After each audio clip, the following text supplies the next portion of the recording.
मुदच्यते पूर्णस्य पूर्णमादाय पूर्णमेवावशिष्यते। ओम शांति शांति शांति। विचार चल रहा है तृप्ति दीप विवेक प्रस्थान का, तो वो 62वां श्लोक चलेगा। तो यहाँ पर कहते हैं जैसे 10वें व्यक्ति को ज्ञान हो गया कि मैं 10वां हूँ, अब उसको कभी भी भ्रांति नहीं होती, चाहे 10वें व्यक्ति के बीच में 10वां व्यक्ति के बीच में हो, चाहे सोकर कोटा हुआ, चाहे खाता हो, चाहे पीता हो, सोने जा रहा हो, अथवा सोकर कोटा हुआ, अथवा सोने जा रहा है, अथवा विहार कर रहा है। उन तीनों कालों में भी, भूतकाल में, भविष्य में और वर्तमान काल में भी उसको भ्रांति नहीं होती। तो उसी को लेकर के कहते हैं आदि मध्यावसानेषु स्वस्य ब्रह्मत्व धीर्यम्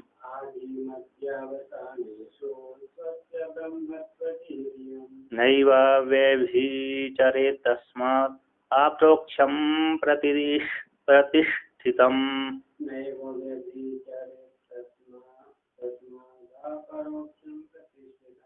कहते हैं उसी प्रकार, जिस प्रकार से 10वें व्यक्ति को कभी भ्रांति नहीं होती, उसी प्रकार से जिसने आत्मा का साक्षात्कार कर लिया है, कहते हैं स्वस्य का, जो जीव को हटा करके, चिदाभास को हटाकर कूट स्वरूप को जिसने जान लिया, अपने जिस जीव ने अपने कूट स्वरूप को जानने वाला जीव ही है, अपने चिदाभास स्वरूप को मिथ्या कल्पित जो स्वरूप था, उसका चिदाभास स्वरूप था, उसको तो हटा दिया उसने, निवृत्ति कर ली ज्ञान के द्वारा, और जो मुख्य स्वरूप उसका अभिव्यक्त हो गया, कूट स्वरूप व्यक्त होगा, फिर कहने लगा मैं ब्रह्म हूँ, कूटस्थ हूँ। तो कहते हैं स्वस्य का, स्वस्य जो जीव का ही, स्वयं का ही जो ब्रह्मत्व धी है, ये यम धी है, जो ज्ञान है, ब्रह्मत्व ज्ञान है, ब्रह्म ज्ञान है ब्रह्म ज्ञान जिसको हो गया है, जिस जीव को, जिस अधिकारी को, जिस साधक को हो गया है कि नहीं। तो कहते हैं वह जो ज्ञान है आदि मध्य अवसाने से, आदि में, मध्य में और अवसान लास्ट में, सुबह हो गया, सुबह के समय, दोपहर के समय, शाम के समय, जागृत अवस्था में, स्वप्न अवस्था में और सुसुप्ति अवस्था में, तीनों अवस्था में, तीनों कालों में और दिन के तीनों पहरों में कभी भी ना ये व्यभिचरित, उसका ब्रह्म ज्ञान का व्यभिचार नहीं होता। स्वप्न में तो नहीं हो, जिसको ब्रह्म ज्ञान होगा उसको स्वप्न में भी भ्रांति नहीं होती। स्वप्न में कुछ नहीं देखेगा, स्वप्न देखेगा, लेकिन मैं अज्ञानी हूँ इस प्रकार का, उसको भ्रांति नहीं होती। स्वप्न में भी सचेत रहता है, वो जागता रहता है, अपने स्वरूप का ही ज्ञान उसको रहता है, स्वप्न में भी स्वरूप में रहता है, स्वप्न में भी उसको भ्रांति नहीं होती। जैसे जागृत के संस्कार हावी हो गए उसके, हुए कि नहीं हुए, जागृत में उसको ज्ञान हो गया कि मैंने ब्रह्म ज्ञान हूँ, इस प्रकार का आपको साक्षात दृढ़ ज्ञान हो गया। अभी तक तो हमको कैसा दृढ़ ज्ञान नहीं है, इसलिए हमको भ्रांति रहती है। जब आपको दृढ़ ज्ञान हो गया, बहुत दृढ़ हो गया, फिर आपको स्वप्न में भी जाओगे तो भ्रांति नहीं होगी। स्वप्न भी आप कहोगे, स्वप्न भी जा करके कहोगे मैं ब्रह्म ज्ञानी हूँ, वहाँ भी विहार तो करोगे, खाएंगे, पिएंगे, लौटेंगे, घूमेंगे, जो भी करेंगे, जिनके साथ विहार करेंगे वो विहार करेंगे। विहार करते समय भी आपको ज्ञान रहेगा कि मैं वहाँ पर ब्रह्म ज्ञानी हूँ। जैसे जागृत में आपको ब्रह्म ज्ञान का व्यभिचार नहीं होता, उसी प्रकार स्वप्न में भी आपको ब्रह्म ज्ञान का व्यभिचार नहीं होगा, क्योंकि आपने दृढ़ राग कर लिया।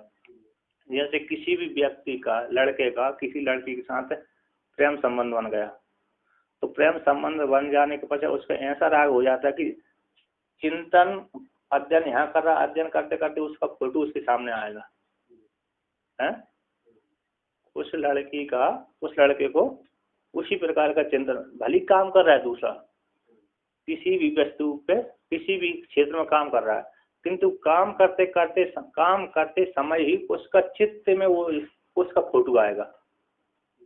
आता नहीं आता? आता होगा। अच्छा नहीं भी आता तो मालूम, मेरे को तो आता था तो मैं परेशान रहा, मतलब स्कूल में तो ऐसा तो ये है, मेरा ही उदाहरण दे देता हूँ मैं, है कि नहीं। तो आता है वो, मैं अध्ययन करता रहता था, पुस्तक देखता रहता था, उसका फोटो आता था, है कि नहीं।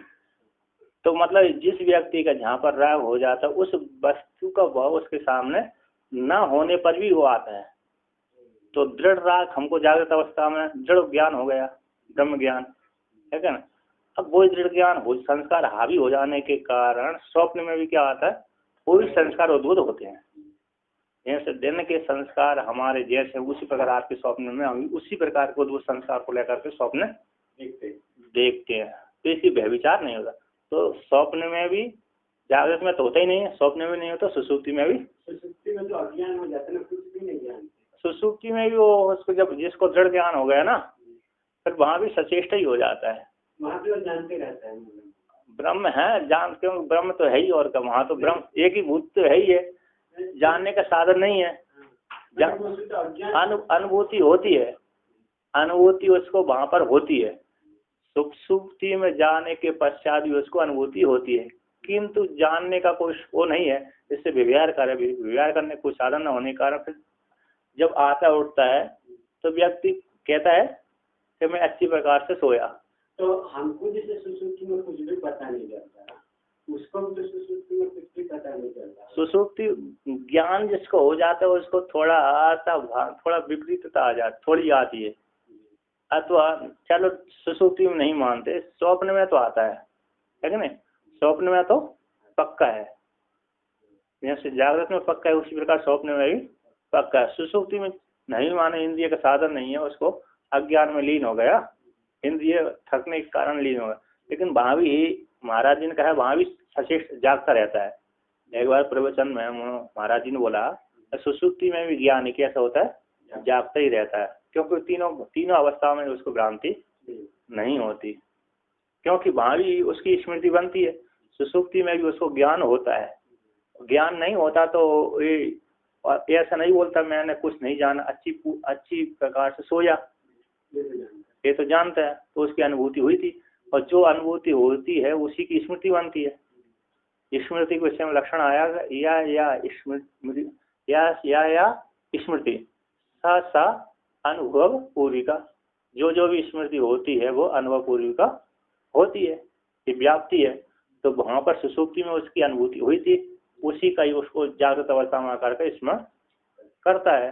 तो वहाँ पर भी वो सचेष्ट रहता है, स्वरूप को उसको ज्ञान होता है, जिसको ब्रह्म ज्ञान नहीं होगा। किंतु हम लोगों ने ऐसे चिंता नहीं किया, दृढ़ नहीं हुआ, तो हमको ऐसा मालूम नहीं है।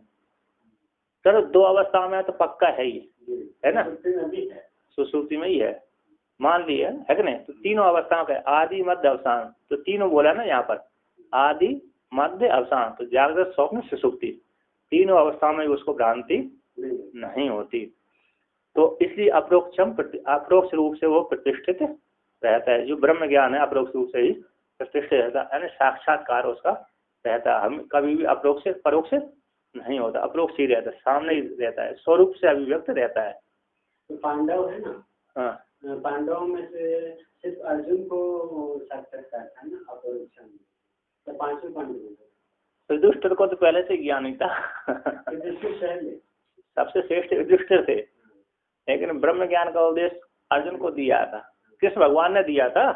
कृष्ण भगवान ने अर्जुन को ब्रह्म ज्ञान का उपदेश दिया था, क्योंकि वो भ्रांत हो गया था। किंतु युधिष्ठिर तो पहले से ज्ञानी थे, क्योंकि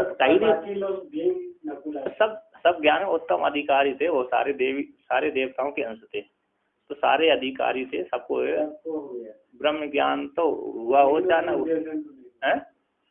वो भी कल्कि का अवतार था। वो कौन था? कल्कि अवतार लेके आया था, वो फिर बाद में अपने कल्कि स्वरूप में मिल गया। वो तो कल्कि नहीं बोला, कल्कि नहीं, कलयुग का अवतार था। तो कलयुग के अंश से उत्पन्न होता, कलयुग में जाकर के मिल जाता।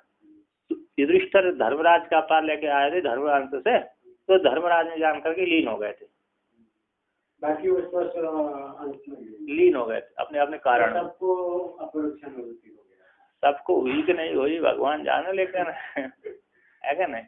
कुछ राजाओं तो थे, वो थे, लेकिन कुछ जो देवताओं के अंश थे वो देवताओं में जाकर के मिल गए।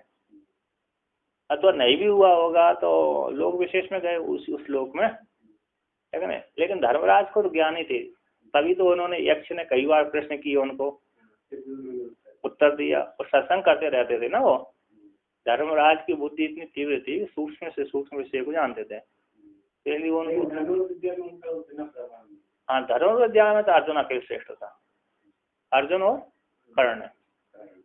अर्जुन के बराबर कर्ण था, लेकिन अर्जुन थोड़ा जाल बढ़ गया क्योंकि उसके पास दिव्यास्त्र थे। कर्ण के पास ही थे लेकिन कुछ और कम, कर्ण के पास कुछ कम अस्त्र थे और अर्जुन के पास ज्यादा। अर्जुन ने ज्यादा अभ्यास किया था। अर्जुन से तो भीष्म ज्यादा था ना? अर्जुन से भीष्म ज्यादा थे, लेकिन अर्जुन भीष्म को भी हरा देते। अर्जुन ने जब अर्जुन और भीष्म पितामह का युद्ध हुआ तब तक वो सारे हारे। भीष्म पितामह हारे, द्रोणाचार्य भी हारे, कृपाचार्य भी हारे और कर्ण भी हारे। भीष्म भी हार गया, सारे हारे। जब कृष्ण भगवान नहीं थे तब भी वो हार गए वो तो। लेकिन वो जो महाभारत के युद्ध में तो भीष्म भारी पड़ रहे थे अर्जुन के ऊपर।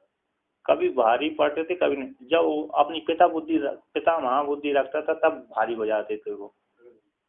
अर्जुन जब अपने पितामह को, भीष्म पितामह को पितामह करके जानता था, भीष्म पिता कि मेरे पिताजी के पिताजी हैं, इस प्रकार से जब जानता था तब वो उसकी बुद्धि मतलब कमजोर हो जाता था वो, मतलब उसका प्रभाव। वो भीष्म जब ज्यादा प्रभाव करने लगे तो अर्जुन को रोक नहीं पाया, फिर भगवान वो क्या नहीं अर्जुन इसलिए नहीं रोक पाया, फिर वो लास्ट में वो अर्जुन को वो शिखंडी का सहारा लेना पड़ा। नहीं ऐसी बात नहीं है। शिखंडी का सहारा तो उनकी वृत्ति का योग उसी प्रकार का था, वो भी धनुर्वेद में कुशल थे।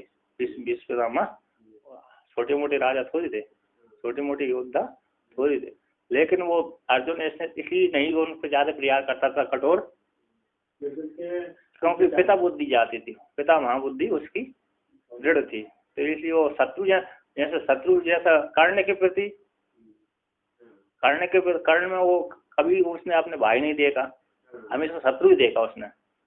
इसलिए उसको सबसे ज्यादा चोट उसी को पहुंचाता था वो। द्रोणाचार्य पे भी हावी नहीं होता था ज्यादा।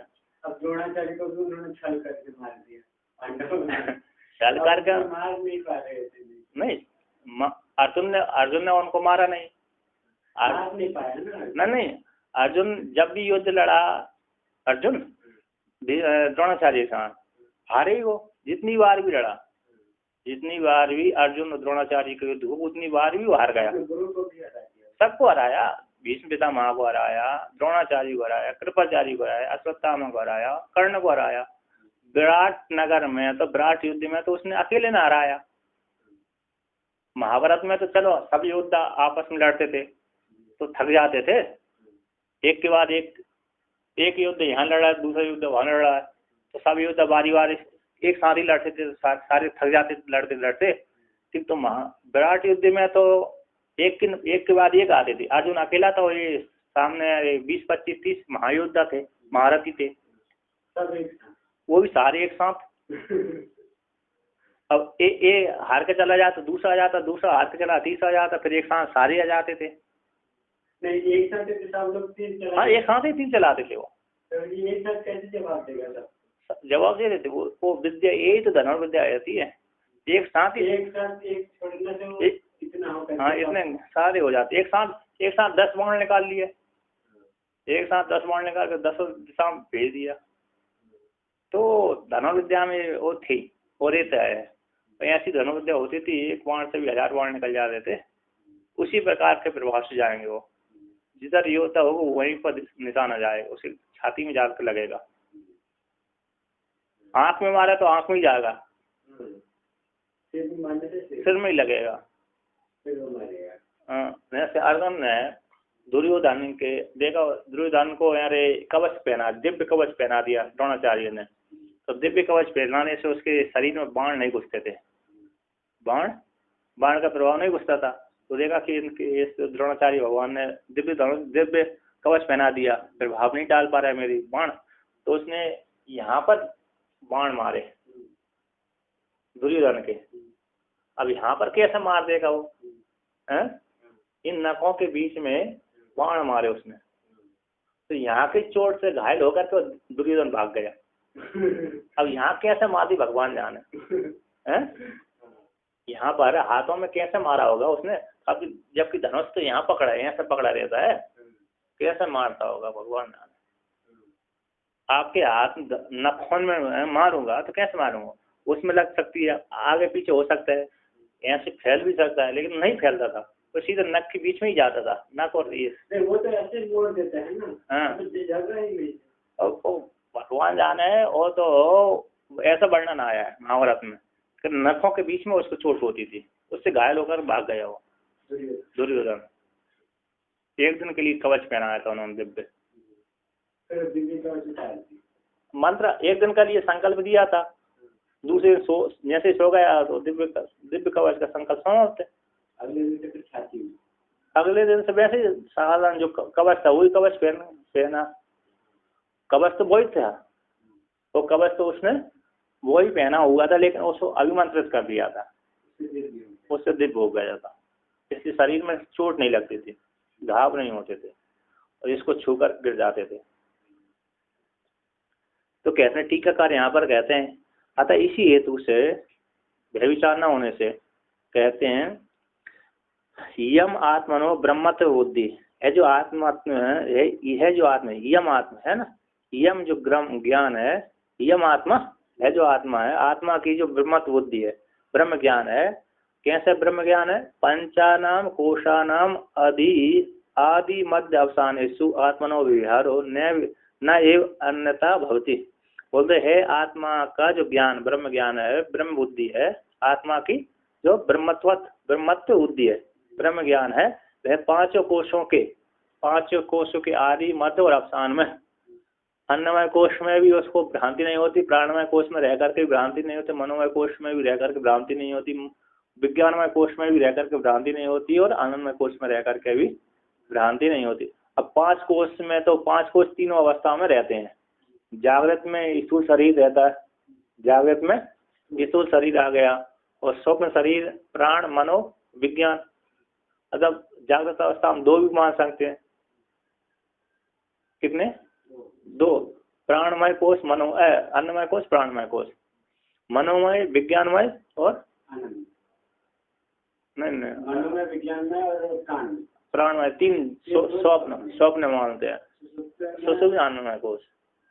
तो 3 कोश हो गए, तो 3 अन्नमय कोश जागृत हो गया, प्राणमय, मनोमय और विज्ञानमय कोश हो गए, स्वप्न हो गया, सूक्ष्म कोश हो गए। प्राणमय कोश तो सुषुप्ति में रहेगा कि कोश से अन्नमय के कोश के पश्चात ज्यादा स्थूल है ना, ज्यादा सूक्ष्म। अन्नमय कोश से सूक्ष्म कौन है? प्राण। प्राण से भी सूक्ष्म मन है, और मन से सूक्ष्म बुद्धि है, और बुद्धि से सूक्ष्म आनंद है। इस तरफ तो भाव है आनंद माने कि वो सुसुप्ति में जो कोश दिखते हैं, आनंद ही भोगता है, वहां पर दुख नहीं होता। जो आनंद भोगता है उसको दुख नहीं होता, इसलिए वहां पर आनंद में कोश का उपभोग करता है, आनंद में कोश में रह करके आनंद का उपभोग करता है। तो ये 5 कोशों में रह करके भी उसको क्या नहीं होता है? भ्रांति नहीं होती। तो 5 कोशों के मध्य में आत्मा का जो विहार, आत्मा का विहार होने पर भी ना ये अन्यथा भक्ति, 5 कोश में रह करके भी विहार करता हुआ भी उसको मैं जीव हूँ, मैं कर्ता भोगता हूँ, इस प्रकार की भ्रांति उसको नहीं है। मैं जन्मने वाला, मरने वाला हूँ, इस प्रकार की उसको भ्रांति नहीं है। आता तो वो कहते हैं मैं कूटा तू असंग हूँ, है नहीं? 5 कोश में उस निर्धारण कर लिया उसने, 5 कोश से मैं परे आत्मा हूँ। तो इसलिए निर्धारण हो जाने से, भ्रांति ना होने से, अस्य इसकी बुद्धि, अस्य ब्रह्म ज्ञान का अप्रोक्ष ज्ञान है, अस्य इसकी बुद्धि का अप्रोक्ष ज्ञान तो होने के कारण सुस्थम है ना, अस्य इसका, इस बुद्धि का अप्रोक्षत्व ज्ञान, परोक्ष ज्ञान से रहते अप्रोक्ष ज्ञान है, वह अप्रोक्ष ज्ञान कैसे है? सुस्थितम, सुस्थ रहता, चलायमान नहीं होता। अर्थात बुद्धि से वो ज्ञान की निवृत्ति नहीं होती, अर्थात हमेशा वो दृढ़ ज्ञान देता है, दृढ़ बोध होता है कि मैं ब्रह्म ज्ञान हूँ, उसकी ब्रह्म में भ्रांति कभी भी नहीं, उसकी बुद्धि से भी भ्रांति नहीं होती।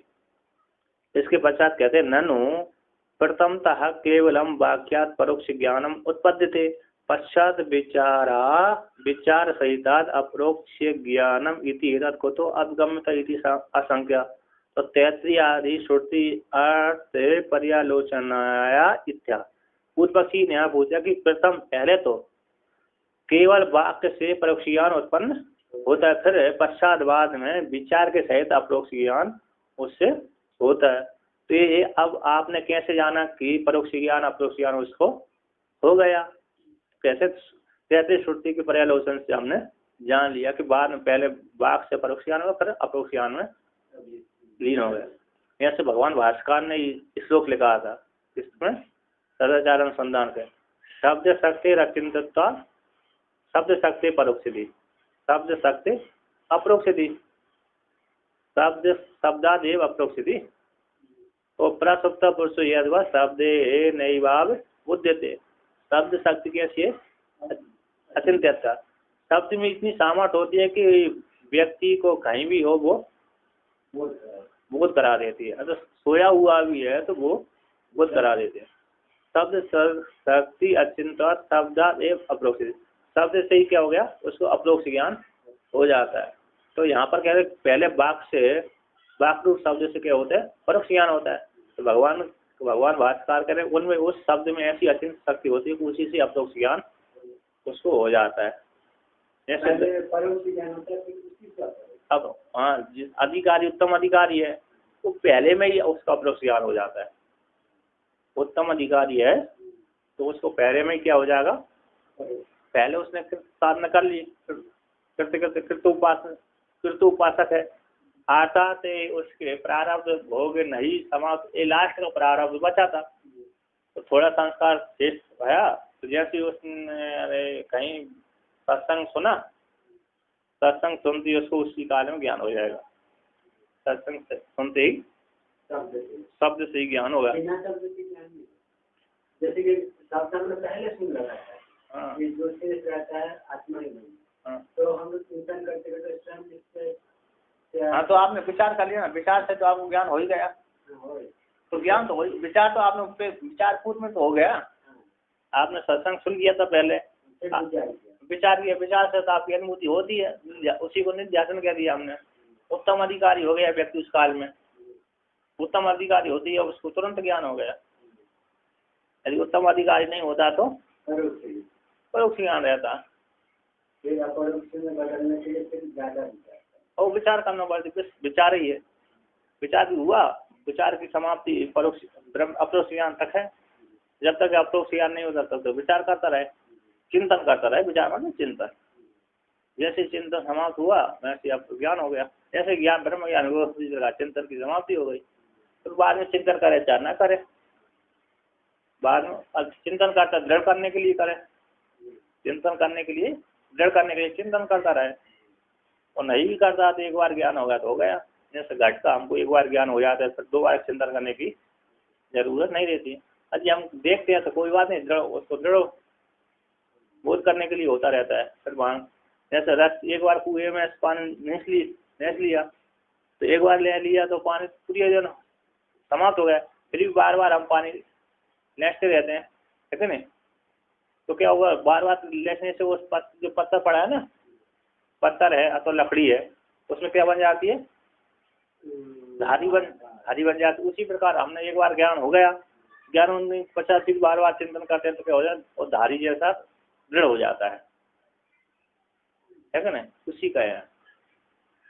तो कहते हैं तो फिर पहले प्रथम तो क्या हो गया? परोक्ष ज्ञान होगा, फिर बाद में विचार के साथ अपरोक्ष ज्ञान होगा। तो कहते हैं जन्मादि कारणत्वाख्या लक्षणेन बिर्भुः पुरः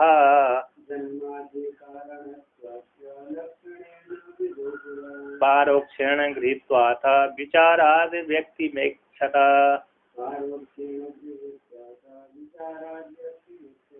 कहते हैं पहले तो कहते थे उपनिषद की भृगु बल्ली है, भृगु भाई वारुणी, भृगु का पुत्र है वारुणी कहला, भृगु ऋषि का पुत्र वारुणी है। मतलब भृगु गई वारुणी, वरुण का पुत्र वारुणी, वरुण का पुत्र भृगु ऋषि है। और भृगु ऋषि अपने पिताजी के पास में गया, भृगु ऋषि अपने वरुण पिता के पास में जाकर कहा वरुणम पितरम उपस्तारा, वरुण पिता के पास गया और जाकर के बोला अधि ही भगवो ब्रह्मेति, हे भगवान मेरे को ब्रह्म का उपदेश दीजिए। तो उन्होंने कहा तस्में ये तत्रोवाच, उसके लिए ब्रह्म का उपदेश किया। तो कहते हैं तो कहते हैं सबसे पहले उन्होंने कह दिया अन्नम ब्रह्म है। क्या कह दिया? अन्न ब्रह्म है। तो सबसे पहले उन्होंने अन्न ब्रह्म कह दिया, तो उन्होंने कहा अन्न ब्रह्म का चिंतन करने लगा। तो अन्न ब्रह्म है, तो देखा अन्न तो नष्ट होने वाला, ब्रह्म क्या? तो जो ब्रह्म के विषय में मैंने सुना है अजर है, अमर है, अमृत है, अभय है, कभी मरता नहीं है। किंतु अन्न तो नष्ट ही हो जाता है, खाने वाला अन्न भी नष्ट हो जाता है और शरीर भी नष्ट हो जाता है। उन्होंने कहा अन्न तो ब्रह्म नहीं हो सकता, अन्न तो नष्ट होने वाला देखा जाता है, शरीर नष्ट हो जाता है। तो उनका अन्न ब्रह्म नहीं है। अच्छा, पर्यालोचन कर लिया उसने, तो थोड़ी विचार किया था साधना करने, फिर कह दी है अन्न के वजह प्राण ब्रह्म है। क्या बोल दिया? प्राण ब्रह्म है।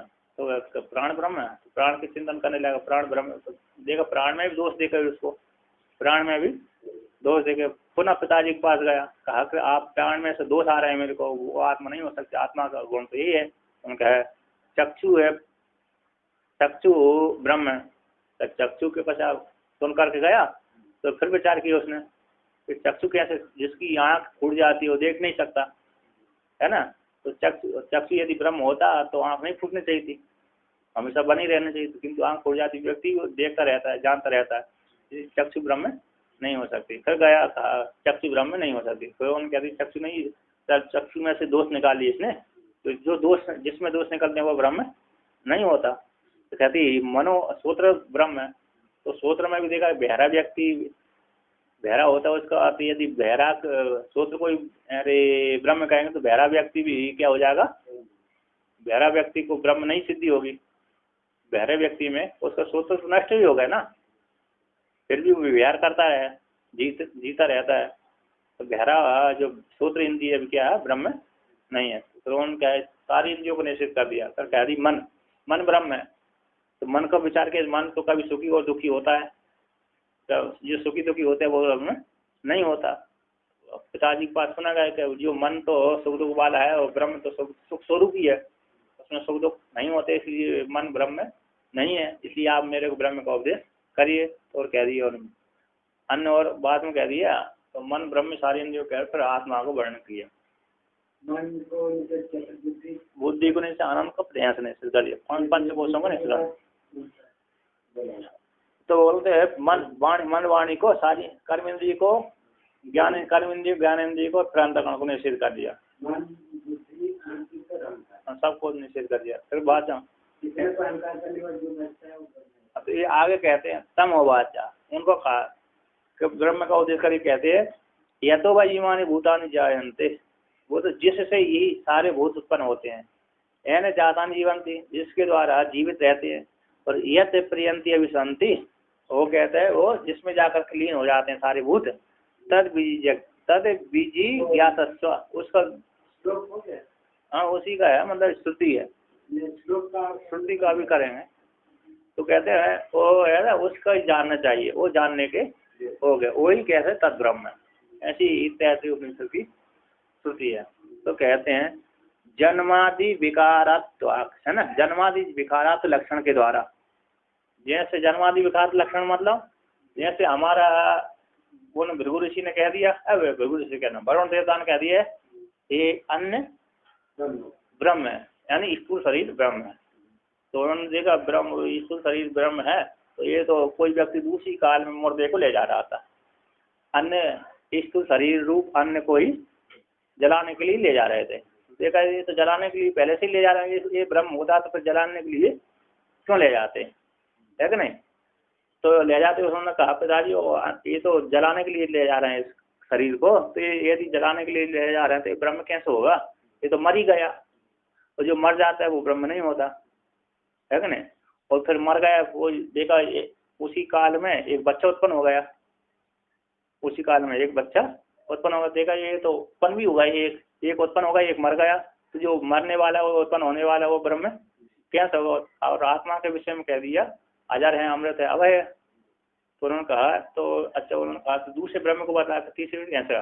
कहते जन्मादि विकार, जन्मादि कारणत्वाक्ष, जन्मादि रूप जो कारण है उन कारणों को कारण रूप लक्षण के द्वारा, जन्मादि विकार रूप कारण को देख करके, उनके स्वरूप को देख करके, लक्षण को देख करके, चिन्ह को देख करके भृगु ऋषि ने पूरा पहले पारोक्ष रूप से ब्रह्म को जाना।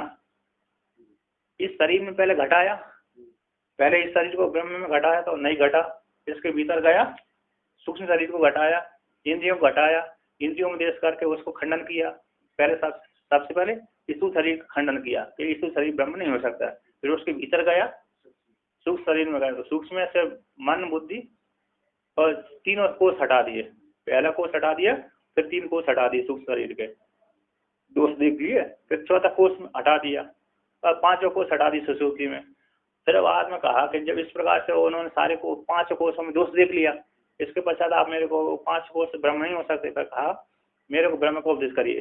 तो वरुण देवता ने उपदेश किया, जितने भी प्राणी भूत हैं, सारे भूत जिससे उत्पन्न होते हैं वो ब्रह्म है, और जिसमें जाकर के अधिष्ठित रहता है, खेलता है, बढ़ता है, वो ब्रह्म है। और जिसमें जाकर सारे भूत जिससे उत्पन्न उसी में लीन हो जाते हैं, उसी को तुम ब्रह्म जानो। तो कहते हैं जन्मादि कारणार्थ नामक जो लक्षण, उस लक्षण के द्वारा पहले भृगु ऋषि ने पारोक्ष रूप से उस ब्रह्म को जाना। तो कहते हैं गृहीत्वा, पारोक्ष रूप से ब्रह्म को जान करके अतः फिर बाद में विचार के द्वारा व्यक्ति में अप्रोक्ष रूप से उसको, उस व्यक्ति रूप ब्रह्म को अप्रोक्ष रूप से साक्षात्कार कर लिया। तो आप टीकाकार कहते हैं यहाँ पर भृगु नामक कश्चिद ऋषि पुरा, भृगु नाम के कोई ऋषि हुए हैं पूर्व काल में, है ना। तो कहते हैं वरुण के पुत्र रहे, वरुण देवता के, कश्यप जी के पुत्र रहे वरुण, उनके पुत्र रहे भृगु। तो यतो व ईमानी भूतानि जायन्ते, जिस परमात्मा से, जिस ईश्वर से ये संपूर्ण पंचभूत रूप भूत है, जीव है अथवा भूत पदार्थ हैं, ये सारे भूत जिस परमात्मा से, ईश्वर से उत्पन्न होते हैं, एन जातानि जीवंती, जिसके द्वारा उत्पन्न होते सारे भूत जीवित रहते हैं, जिसमें अधिष्ठित होकर के जीवित रहते हैं, चेष्टा करते हैं।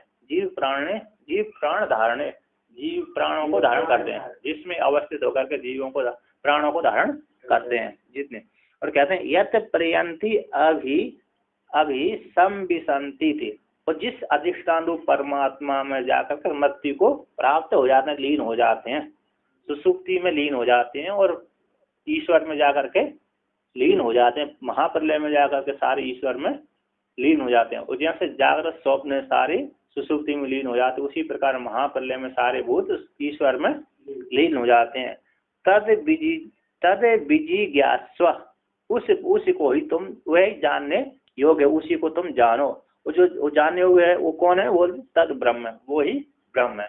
इस प्रकार से उन्होंने पहले उस ब्रह्म को घटा करके पहले तो क्या किया उन्होंने, परोक्ष रूप से उसको जान लिखे वो ब्रह्म है। जिस उन्होंने कैसे जाना कि सारे भूत जिससे उत्पन्न होते हैं और जिसमें चेष्टा करते हैं और जिसमें जाकर के लीन होते हैं वही ब्रह्म है, वही जानने योग्य है और वही ब्रह्म है। इस प्रकार से उन्होंने परोक्ष रूप से जान लिया, परोक्ष रूप से जान। फिर उन्होंने कहा, भृगु ऋषि ने, वरुण देवता ने एक एक करके उनको इंद्रियों को घटाया था और उन्होंने विचार किया कि ये इंद्रिय ब्रह्म नहीं हो सकते, ये ब्रह्म नहीं हो सकते, ये ब्रह्म नहीं हो सकते। सारे उपाधियों को हटा करके जितनी उपाधि हटानी थी वो हटा दिया।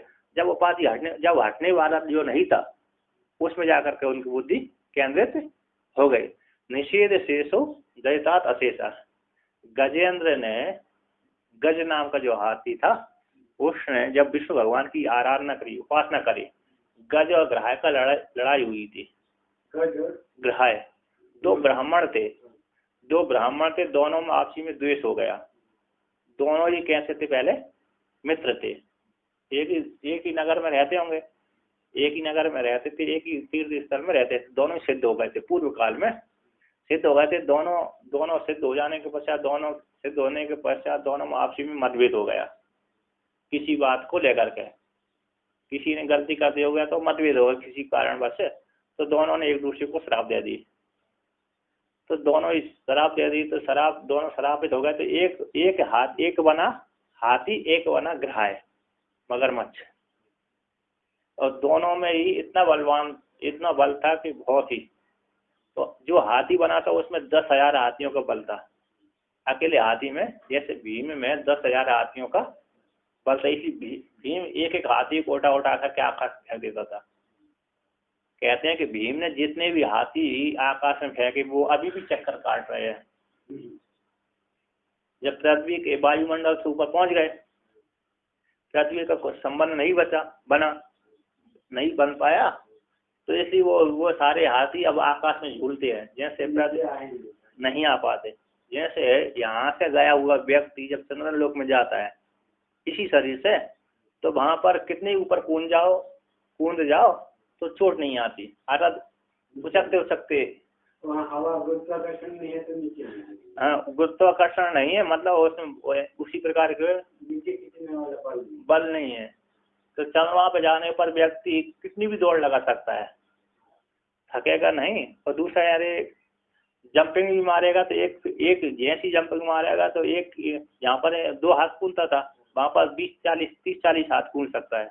ऐसे ऐसे तो उड़ता रहता है। तो मतलब उसी प्रकार तो मर जाएंगे ना वो हाथी जो कहते, वो तो मर के नहीं, वो तो मर गए, लेकिन वो पृथ्वी के संबंध से बाहर हो गए थे, इसलिए वो घूम रहे हैं अभी भी। ऐसा वर्णन करते हैं महाभारत में कि अभी भी जब जन्मेजय को कथा सुना रहे थे, उस काल में तो वो क्या हो गया थे, परीक्षित भी चला गया था, पांडव तो चले ही गए, परीक्षित भी चला गया, और उसका 20-25 साल तक राज करने के पश्चात उसने ऐसा कर्म किया था, तब वो महाभारत सुना रहे थे उसको। तो तब वो कथा से तो मतलब 50-60-70-80 साल के पश्चात भी व्यास भगवान ने लिखा था, बोला था कि अभी भी भीम के द्वारा फेंके गए हाथी अभी भी आकाश में घूम रहे हैं। आता तो घूम रहे होंगे, तो इस शरीर के साथ संबंध हो जाने से शरीर नष्ट नहीं हुआ। जैसे वो बन गया, एक क्या बन गया, एक ढेला विशेष बन गया, प्राण तो निकल गया लेकिन ढेला विशेष बन गया, मिट्टी या फैलने का कोई वो नहीं मिला चांस। कहाँ गिरे तो कहाँ गिरे, पृथ्वी के ठीक पास में जाते, ऊपर आते तो गिर जाते, लेकिन पृथ्वी का आउट एरिया पहुंच गए, बाहर हो गए।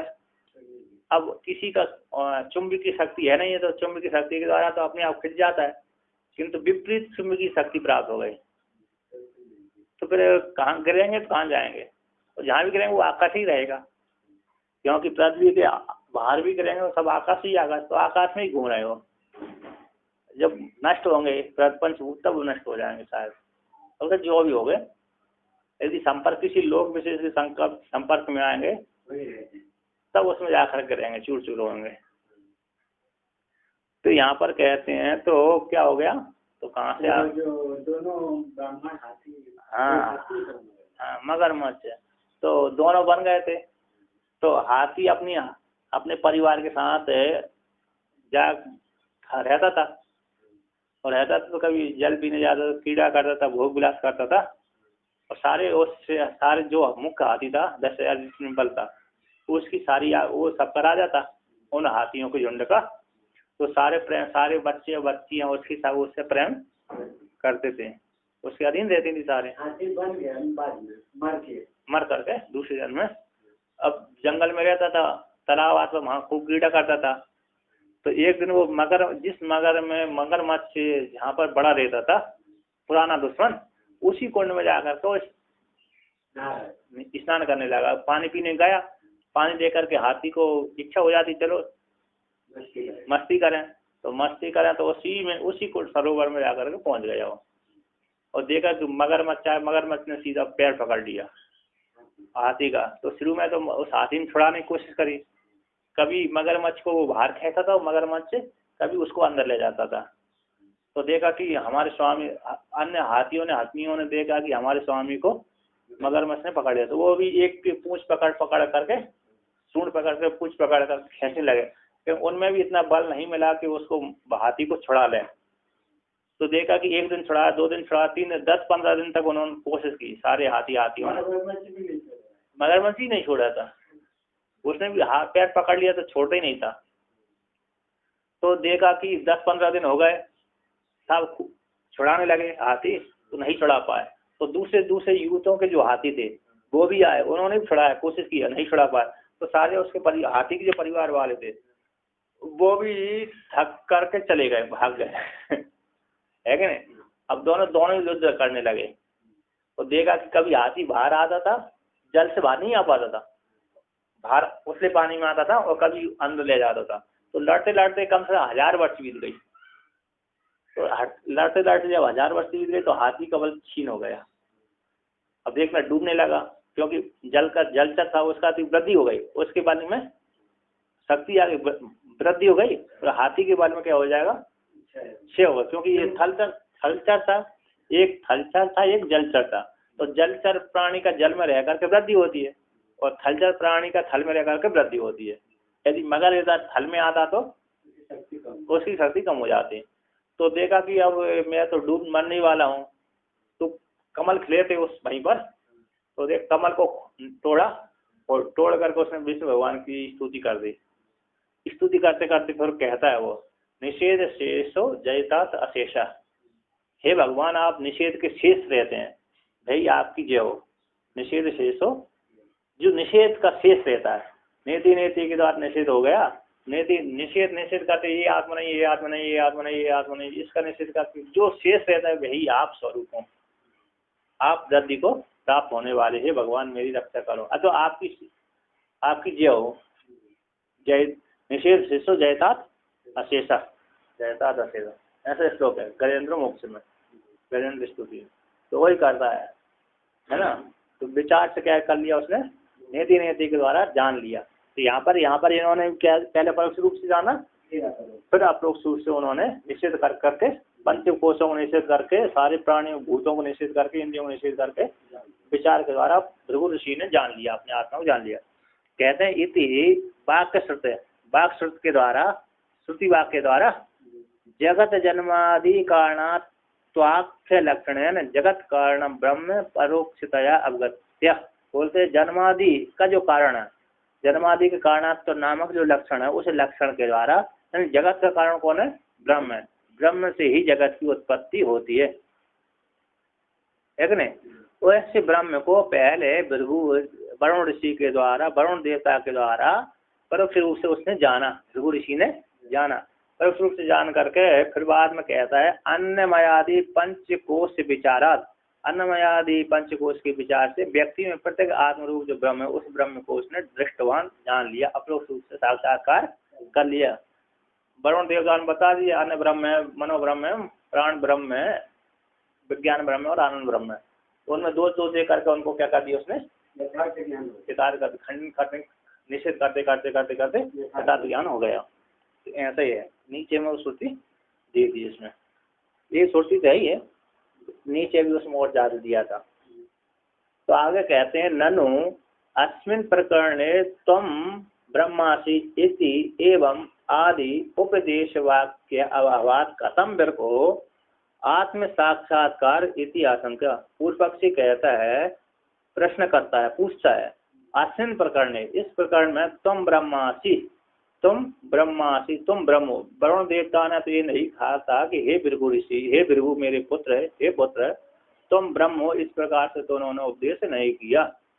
जैसे औद्दालक ऋषि ने श्वेत केतु कहा, हे पुत्र, हे सौम्य तुम ही ब्रह्म, सदैव सौम्य इदम अग्रे आसीत, हे सौम्य जो सत्सव है तत्वमसि के द्वारा तुम ही हो, जो सत है वो सदैव सौम्य इदम अग्रे आसीत जो था, नाम रूप द्वारा व्याकरण किया उसने, सती था वह परमात्मा, वह कौन, तुम ही, तुम असी, तुम असी, तत्वमसि, वह जो ब्रह्म था तत्व, वह तुम असी, तुम ही हो। तो वहाँ पर छांदोग्य उपनिषद में तो उसका बोध कराया उद्दालक ऋषि ने सोच के, तो उसको ठीक है, किंतु यहाँ पर तो वरुण देवता ने अपने पुत्र को ऐसा बोध नहीं कराया, तुम ब्रह्म हो, इस प्रकार से उपदेश नहीं किया। पर कैसे भृगु ऋषि ने अपनी आत्मा का साक्षात्कार कर लिया, मतलब तुम ब्रह्म इस प्रकार से इत्यादि उपदेश वाक्य का अभाव होने से कैसे भृगु ऋषि ने अपना आत्म साक्षात्कार कर लिया। ऐसी शंका हो जाने पर कहते हैं आत्म साक्षात हेतु विचार योग स्थल प्रदर्शनाद इत्याह। आत्म साक्षात्कार हेतु जो है विचार के योग स्थल आदि प्रदर्शन से उन्होंने आत्मा का साक्षात्कार कर दिया, है ना। विचार योग स्थल के प्रदर्शन से, ज्ञान से, विचार के योग जो स्थल रूप ज्ञान है, उस ज्ञान से उन्होंने प्रदर्शन ज्ञान, उस ज्ञान से उन्होंने प्रत्यक्ष दिखा करके स्थल रूप ज्ञान के योग जो दर्शन था, स्थल था, उस स्थल को बता दिया। उस स्थल के ज्ञान से उन्होंने आत्मा का साक्षात्कार कर दिया। तो उन्होंने कह दिया अन्न ब्रह्म है, उन्होंने वरुण देवता ने कह दिया अन्न ब्रह्म, तो उसने विचार किया अन्न ब्रह्म कैसे हो सकता है, फिर कह दिया उन्होंने प्राण ब्रह्म है, तो प्राण कैसे ब्रह्म हो सकता है, उसका खंडन कर दिया। मन ब्रह्म है तो मन का खंडन कर दिया। विज्ञान ब्रह्म है तो विज्ञान खंड दिया और बुद्धि का खंडन कर दिया। आनंद में कुछ खंडन कर दिया, फिर बाद में जो शेष होता है उसको जान लिया। तो कहते हैं यद्यपि त्वमसित्यत्र वाक्यम नो चे भृगो पितः, यद्यपि त्वमस्त्यत्र वाक्यं नो चे भृगो पितः, तथाप्यन्नं प्राणमिति विचार्य स्थल मुक्तवान। तथाप्यन्नं प्राणमिति विचार्य स्थलमुक्तवान्। कहते हैं यद्यपि तुम असि इति, तुम ब्रह्म हो, तुम ब्रह्म हो। यद्यपि श्रुति में ऐसा नहीं कहा गया, यद्यपि श्रुति में वरुण देवता ने अपने पुत्र को भृगु ऋषि को ऐसा नहीं कहा कि तुम ही ब्रह्म हो। अत्र इस वाक्य में, इस प्रकरण में, वाक्य में, श्रुति रूप वाक्य में ऐसा वाक्य भृगु के पिता ने भृगु ऋषि को ऐसा नहीं बोला था कि तुम ब्रह्म हो। फिर भी तथापि अन्नम प्राणम, अन्न प्राण इत्यादि के द्वारा विचार करके स्थलम उक्तवान, ऐसा विचार के स्थल उनको बदलाया था। उक्तवान, स्थलम उक्तवान कहा था किन्होंने, वरुण देवता ने। ऐसा विचार करके, विचार जानने के योग्य है ना, जानने के योग्य ऐसे स्थल को उन्होंने वरुण देवता ने अपने पुत्र को कहा था। तो कहते हैं ननु अन्नमयादि कोशेषु विचारितेषु प्रतीक्षा साक्षात्कार भक्तु। पूर्व पक्षी कहता है अन्नमय आदि कोशों में विचार हो जाने पर प्रत्येक आत्मा का साक्षात्कार हो, भक्तियन हो, फिर भी है ना, प्रत्येक आत्मा का साक्षात्कार हो, ठीक है। ब्रह्मणस्तु कथम इतिहासंक, किंतु ब्रह्म का साक्षात्कार हो वो कैसे संभव हो सकता है। जो हमारी आत्मा है उसका साक्षात्कार हो, है कि नहीं, किंतु ब्रह्म का साक्षात्कार हो वो कैसे हो सकता है। प्रत्येक आत्मा का साक्षात्कार हो जाए किंतु ब्रह्म का साक्षात, ब्रह्म तो दूर है, प्रत्येक आत्मा पास में है। हमारी जो प्रत्येक आत्मा है, हम बोल रहे हैं, देख रहे हैं, ठीक हो जाए, साक्षात्कार हो जाए, किंतु जो ब्रह्म है वो तो दूर है, व्यापक है, उसका साक्षात्कार कैसे होगा, है कि नहीं। तो कहते हैं प्रतीचः एव ब्रह्मत्वात् पंचकोश विचारण आनंदात्म व्यक्ति साक्षात करते आनंदादेव एव खलु इमानि भूतानि जायन्ते आनंदेन जातानि जीवन्ति आनंदम प्रयन्ति अभिसंविशन्ति इति एवं ब्रह्म लक्षणम अपि प्रतीच्य एव योजितवान इत्यः। बोलते हैं,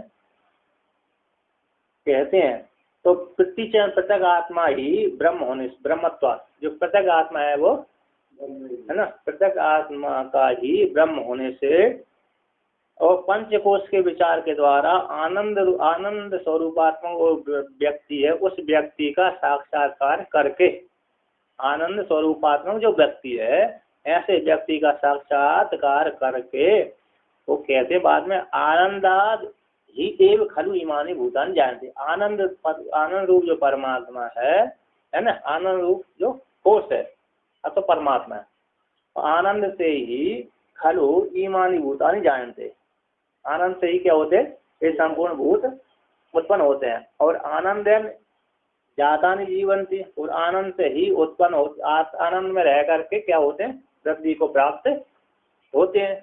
आनंदेन जाता, आनंद से उत्पन्न हुई जीव है वो कैसे जीव को धारण, प्राणों को धारण करते हैं, अतः चेष्टा करते हैं। और आनंदम प्रयंती अभिसंविशन्ति, और आनंद में ही जाकर के महाप्रलय में लीन हो जाते हैं। आनंद से ही ये खलु कि सारे जीव संपूर्ण भूत उत्पन्न होते, उसी में चेष्टा करते, उसी में लीन हो जाते हैं।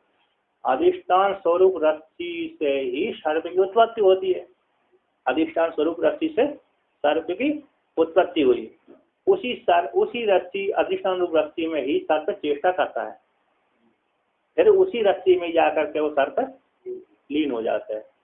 उसी से उत्पन्न हुआ था, उसी में चेष्टा किया उसने और उसी में ही लीन हो गया।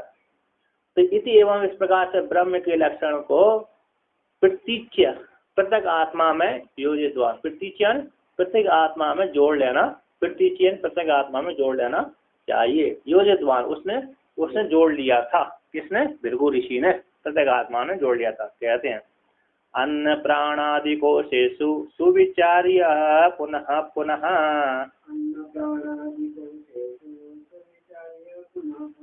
आनंद व्यक्ति मिक्षित्वा ब्रह्म लक्ष्म्याप्युजत।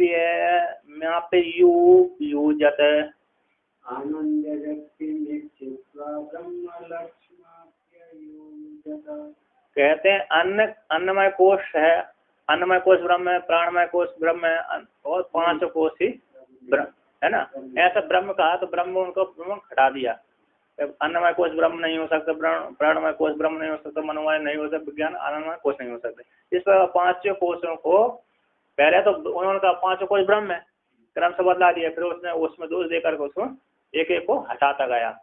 ऐसा कहते पंचकोश अन्नमय कोश से लेकर के आनंदमय कोश तक है, सारे 5 कोशों को पुनः पुनः विचारिए, बार बार सुविचारिए, शोभन अच्छी प्रकार से उसने विचार किया। ऐसा नहीं कि अभी आज ही पढ़ लिया और रात को विचार कर लिया, ऐसा नहीं। साधना करी होगी उसने, साधना करते करते उसने उसका साधना करते समय क्या हो गया, वेदांत का श्रवण कर लिया। तो उस वेदांत का श्रवण करते करते उसने फिर विचार किया, थोड़े साधना का मन तक सूक्ष्म किया। तो 1 महीना में, 2 महीना में, 3 महीना में तो उत्तम अधिकारी होगा तो उसी काल में। शाम को सुबह सत्संग सुना, शाम को उसको बोध हो गया। उत्तम अधिकारी को ऐसा होता है। अधम अधिकारी बार बार पुनः पुनः बार बार विचार किया उसने, शोभन विचार, सुष्टु विचार, अच्छी प्रकार से विचार करके आनंद व्यक्ति इच्छित्व, आनंद व्यक्ति को ईक्षण करके, जान करके, साक्षात्कार करके ब्रह्म लक्ष्यम अपि अयुजत, ब्रह्म लक्ष्यम को, ब्रह्म के स्वरूप को, ब्रह्म के लक्षण को उसने घटा लिया। किसमें?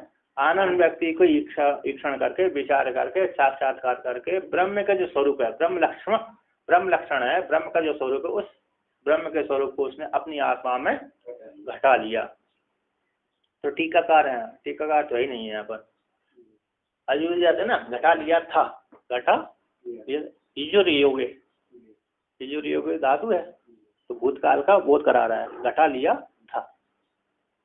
तो आगे कहते हैं ननो ब्रह्म लक्षण से आनंद आत्म रूपेण प्रतीचि योजनम न घटेता। पूर्व पक्षी पूछता है कि आनंद कहते हैं ब्रह्म लक्षण है, ब्रह्म का जो स्वरूप है, उस स्वरूप का आनंद आत्म रूप से पृथक आत्मा में योजन न घटे, योगे संबंध नहीं हो सकता, संबंध की प्राप्ति नहीं, क्योंकि ब्रह्म लक्षण अलग है और आनंद स्वरूप रूप से होने से, और पृथक आत्मा में, पृथक आत्मा अलग और ब्रह्म अलग हो गया, तो वहां पर कैसे योजना बनेगी, योजना न घटे, योजना वहां पर उसने घटा लिया, योजना को बना लिया, जोड़ लिया, दोनों का संबंध एक बना लिया, तो ऐसा संभव नहीं है। ब्रह्म के लक्षण का आनंद स्वरूप से, आनंद आत्म रूप से पृथक आत्मा में योजनम न घटेता, यानी संबंध नहीं हो सकता, नहीं बन सकता, नहीं घटना चाहिए, घटेता ना, नहीं घटता, नहीं घटने योग्य है, घटने के योग्य नहीं है, विधि लेंगे ना, नहीं घटना चाहिए। तो आगे कहते हैं ब्रह्मणस्य तटस्थत्वेन प्रतीचो भिन्नत्वात् इति आशंका, क्योंकि ब्रह्म का तटस्थ रूप से और पृथक आत्मा का भिन्न होने से इति आशंका, तो क्यों नहीं घटता, तो हेतु दे दिया, ब्रह्म का जो स्वरूप है वो तटस्थ रूप से स्थित है, और पृथक आत्मा कैसे, और पृथक आत्मा है प्रतीचो भिन्न, तो उससे ब्रह्म के स्वरूप से भिन्न है, पृथक आत्मा का भिन्न स्वरूप वाला होने से उसमें घटना संभव नहीं है। तो कहते हैं न भेद आचार, इन दोनों पृथक ब्रह्म का पृथक आत्मा के साथ भेद नहीं, न भेद चार, इन दोनों में भेद नहीं है, न भेद। सत्यादि लक्षण जो ब्रह्म है, उस ब्रह्म का पृथक रूप से होने से, अवस्थान श्रवण होने से इन दोनों में भेद नहीं है, पृथक आत्मा का ब्रह्म के साथ भेद नहीं है। तो कहते हैं सत्यम ज्ञानम अनंतम चेत एवं ब्रह्म स्वलक्षणम,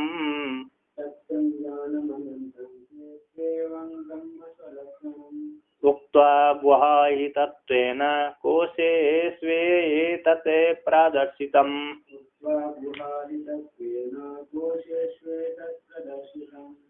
तो कहते हैं उन्होंने ब्रह्म का स्वरूप लगा दिया, है ना। पहले तो उन्होंने अन्नमय कोश ब्रह्म लक्षण को कहते जन क्या बोला था, आनंद खलु ईमानी भूतानी और एन ईमानी यतो व ईमानी भूतानी जायंती। इस शब्द के द्वारा आनंदम आनंदम आनंदाद ही एव खलु ईमानी भूतान, इस शब्द के द्वारा ब्रह्म के तटस्थ लक्षण को बदलाया। ब्रह्म के दो लक्षण है, एक स्वरूप लक्षण, एक तटस्थ लक्षण।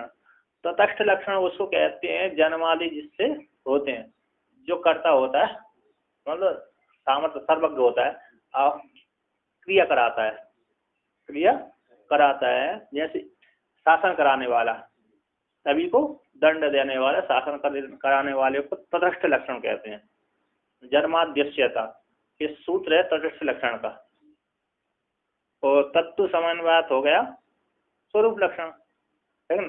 तत्व समन्वय सबका उसी ब्रह्म एक ही भाव है, जिससे सब उत्पन्न होते हैं। और स्वरूप मैंने जो है, हाँ स्वरूप है, मतलब स्वरूप है, उसको उत्पन्न कुछ नहीं हुए, बस अपने स्वरूप से अभिव्यक्त रहता है। उसका स्वरूप कैसा है, तो सत्स्वरूप है, तीनों कालों में से बाहर नहीं होता है, अनंत स्वरूप है, व्यापक स्वरूप, चेतन स्वरूप है। तो कहते हैं पहली श्रुतियों में तो उसको उन्होंने क्या तटस्थ ब्रह्म का तटस्थ लक्षण बताया। और प्रत्येक आत्मा तो ऐसी नहीं है, तो उसके साथ संबंध नहीं होगा। तो क्या प्रत्येक आत्मा और तटस्थ लक्षण वाला जो ब्रह्म है उसका दोनों का एक ही है। प्रत्येक आत्मा का तटस्थ लक्षण वाले ब्रह्म के साथ एक ही है, दोनों वो दोनों क्या है, प्रत्येक अभिन्न नहीं है, प्रत्येक एक ही है। प्रत्येक आत्मा के साथ एक ही है, अर्थात भिन्न भिन्न नहीं है। तो कहते हैं सत्यादि लक्षण जो ब्रह्म है उसका प्रत्येक रूप से ही अवस्थान है, सत्यादि लक्षण वाला जो ब्रह्म है उसका प्रत्येक रूप से अवस्थान का श्रवण होने से उस पर कूटस्थ स्वरूप जो कूटस्थ परमात्मा है अथवा ताटस्थ स्वरूप ताटस्थ लक्षण वाला जो परमात्मा है उसके साथ प्रत्येक आत्मा का भेद नहीं है। तो कहते हैं सत्यम त्रिकालावाद्यत्म सत्यत्म, तीनों कालों में जिसका बात नहीं होता सत्य है, और ज्ञान में चित स्वरूप है, और अनंत में व्यापक स्वरूप है जिसका कभी अंत न अंत विद्यते इति अनंतम। इस तीन सत्यम ज्ञानम अनंतम ब्रह्म, तो इस शब्द से यहाँ पर ब्रह्म का स्वरूप लक्षण बोध कराया है। और पहली श्रुतियों से क्या करा दिया, तटस्थ लक्षण करा दिया। तो इति एवं इस प्रकार से ब्रह्म के 100 लक्षण, ब्रह्म का स्वरूप लक्षण को यहाँ पर कहा गया इस श्रुति में। उक्त तो ऐसा कह करके, उक्त तो ऐसा इस श्रुति के द्वारा कह करके गुहा ही तत्वेन, गुहा में छुपा हुआ है, कहाँ, बुद्धि रूप गुहा में उक्त होने से। इस सत्यम ज्ञानवंतम ब्रह्म कहाँ पर है, गुहा, बुद्धि रूप गुहा में अवस्थित रहता है। तो यहाँ से गुहा में, गुहा स्थित होने से, गुहा में कथन किए जाने से, गुहा में स्थित होने से पंच कोशेषु एतत् प्रदर्शितम्, कोशों में भी इसको ढूंढा।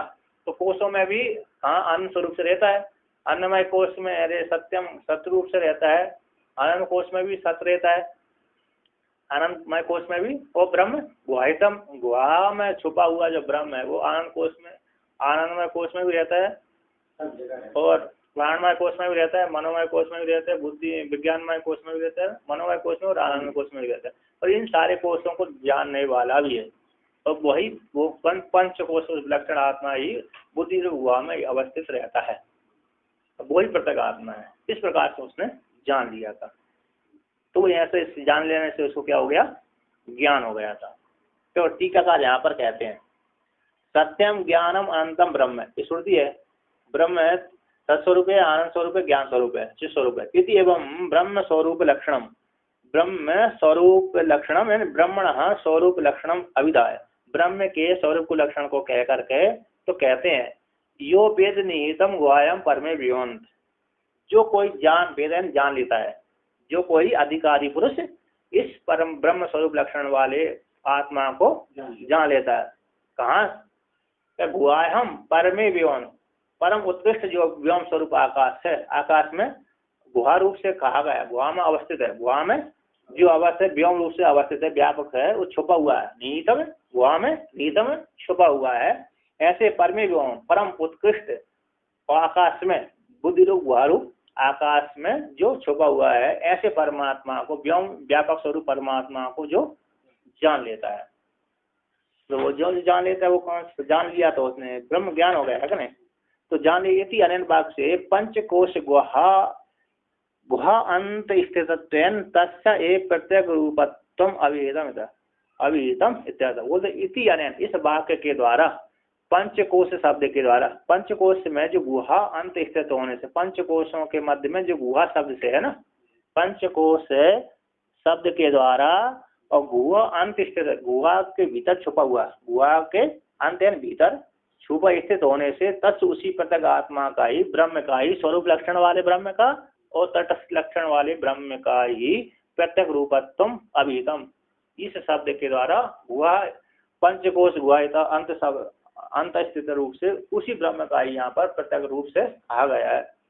प्रत्येक ब्रह्म का, प्रत्येक आत्मा का और ब्रह्म स्वरूप लक्षण का और सत्यम के अनंत ब्रह्म का, तीनों का कैसा एक ही स्वरूप है, भिन्न भिन्न नहीं है। उसी तटस्थ और स्वरूप लक्षण वाले ब्रह्म का ही गुहा शब्द से वर्णन कहा गया है। इस प्रकार से उसने जान करके उसको क्या हो जाता है, ब्रह्म ज्ञान की अनुभूति हो जाती है, अपरोक्ष साक्षात्कार हो जाता है। इनको भृगु ऋषि को, ठीक है ना, भृगु ऋषि को तो हो गया। अब अपने को बाद में होगा। ओम पूर्णमादा पूर्णात् पूर्णमुदच्यते पूर्णस्य पूर्णमादाय पूर्णमेव